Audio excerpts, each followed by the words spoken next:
Welcome to Seven Trumpets Prepper, and in this video today we're going to show you a basic introduction on how to raise goats.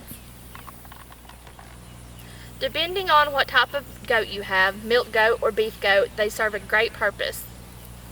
And at the end of the world, in the worst case scenario, I really don't want to have to eat my goats, but if I had to, they're a clean animal and healthy to eat. Not that we would. Yeah, we really don't want to have to eat our lawnmowers. They're better than having our John Deere tractor around because these are mowing all the time, and I don't have to put gas in them, so that's a real positive.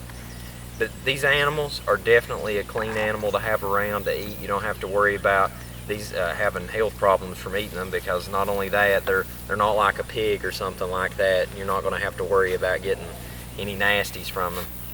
But as far as goats go, they're very, very low maintenance. You don't ever have to worry about them. As long as you keep them safe and watered and fed, they'll pretty much take care of themselves on their own. And they're just a great positive to have around. Plus, if something comes around, they'll let you know about it.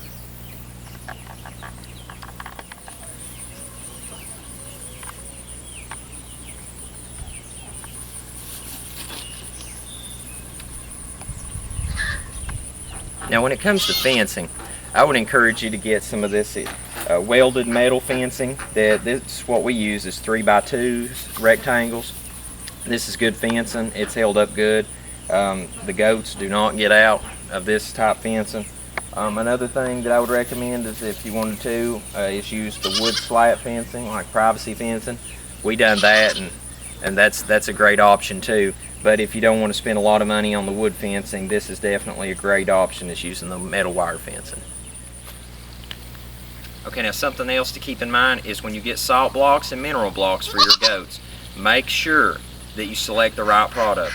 If you're in any doubt, ask your veterinarian or the sales associate at like Tractor Supply or Co-op. Make sure that you get the right thing, because what can help one animal may kill another. And you don't want that happening. What might be okay for a goat might not be alright for a sheep, and it may kill your sheep, and you don't want to lose your livestock. Now, something else to keep in mind is you want to worm your animals from time to time. You want to make sure to give your goats some wormers so that they stay good and healthy, because they will get worms if you don't keep them wormed. Is there anything else you want to add to it, Nick? Make sure that you have hoof trimmers, because that's part of the maintenance, is keeping their hoofs trimmed so they don't get infection or anything like that through their hoofs.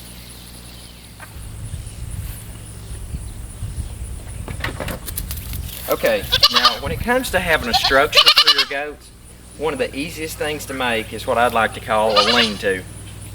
You can make it out of either 6 pallets, or you can make it out of 3 really long industrial 8-foot pallets. And what I done with mine, being that I work at a trucking place, I took 3 pallets that were 8 foot long and 4 foot tall, and I took 2 of them and made a squared edge, and then I made this other one just kind of a leaned off.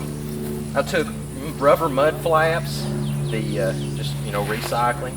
I took rubber mud flaps, nailed them on with roofing nails, and this has made a great home for our goats. And they don't need a lot of space as far as the sleeping area. This right here, like 6 or 7 goats can sleep in this. And I've also made them a large square box house in the back, that whenever the winter comes and it gets really cold, I put hay in that further back at the back of the house, and they go back in there and lay down.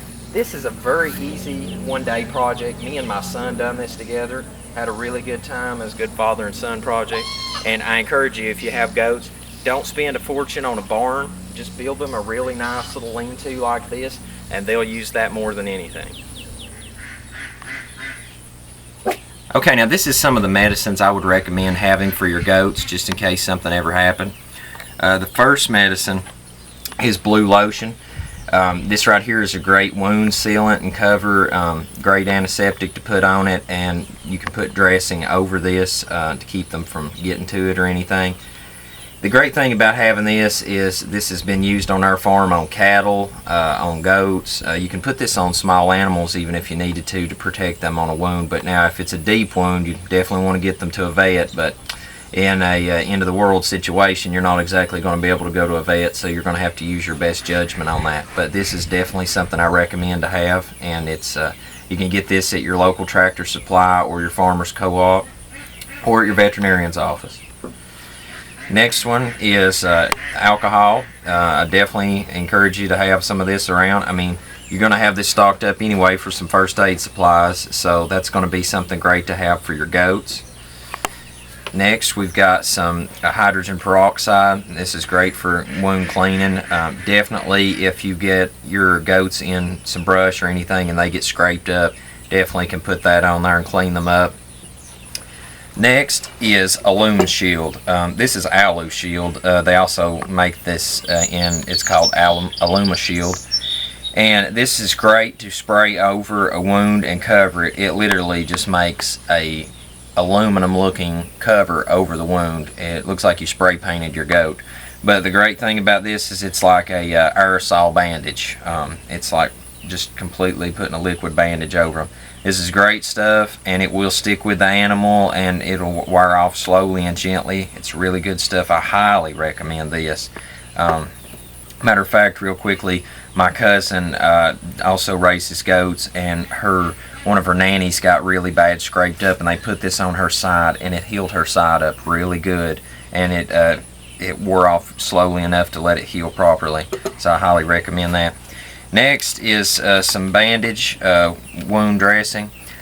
This bandaging tape, it's really good stuff. It's sticky. It stickies to itself good and tightens back. I like it.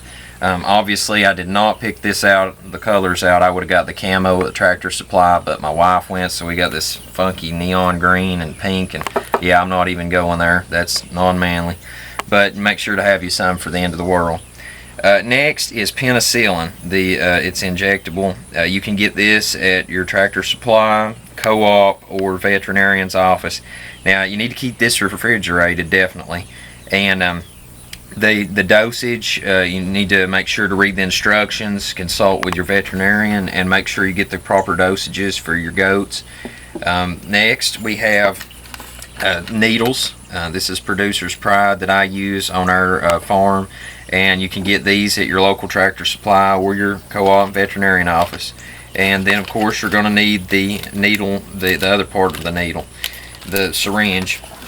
Now, the needle tips, I would encourage you to get 3/4 is plenty enough for what we use with our goats, and that pretty much concludes the basic necessities that I would have.